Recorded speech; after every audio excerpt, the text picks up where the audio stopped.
Welcome to our virtual farm tour for 2021. My name is Morgan Pinkerton and I'm with IFAS Extension in Seminole County. And here we are today at White's Red Hill Grove, and we're going to talk a little bit about citrus.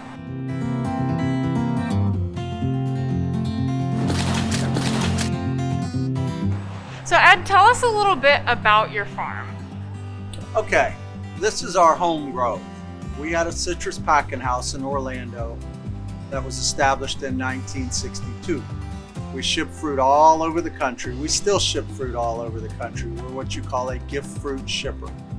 About 3 years ago, we decided to move back to Sanford, where we live, and run a smaller operation. We still ship a lot of gift fruit. We still do everything that pertains to citrus, but we just decided to slow down a little bit, do what we do. Florida is one of the top producers for citrus in the U.S., with many citrus growers across the state. A lot of our citrus, about 95% of it, goes to juicing. There's nothing quite like a fresh glass of Florida orange juice. So what are some of the challenges of producing citrus in Florida? There's a lot of challenges. We used to only worry about hurricanes and freezes. Now those are the two last things we worry about. Now we primarily worry about citrus greening. And citrus greening is a nutrient deficient disease. And you can see this tree, you can see dead twigs. It just causes the trees to slowly decline and die. Citrus greening is caused by a bacterial pathogen.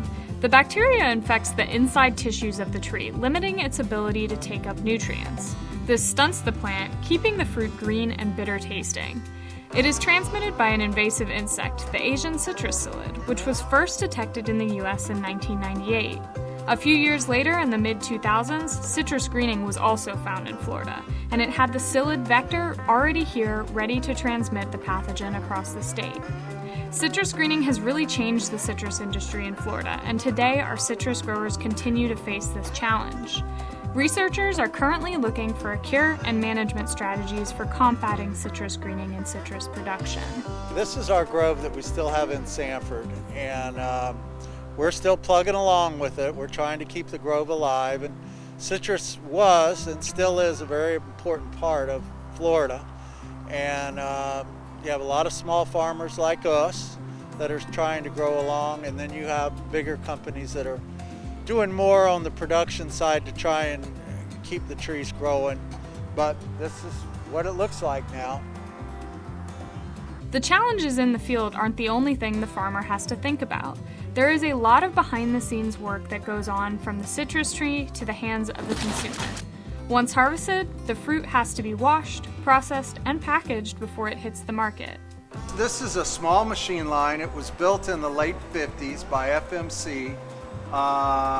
It does everything we need it to do. It washes and sanitizes the fruit. We spray off the water up top, and then we wax it, and it goes down into where we bag it for the store. So these are dry. These are some that I ran yesterday afternoon, and these are some that we just ran. This is the wax. The wax doesn't hurt anything. It actually helps preserve the fruit. And it'll dry in a little bit. We usually pull it out, turn on our heater, and we dry it off, and then we bag it.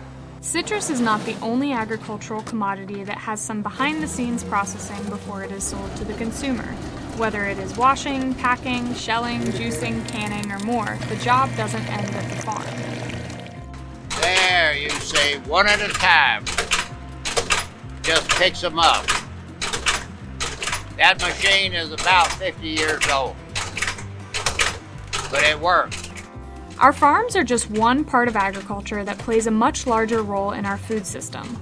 At White's Red Hill Grove, we got to see a little bit about what goes on with our produce from harvest to your hands.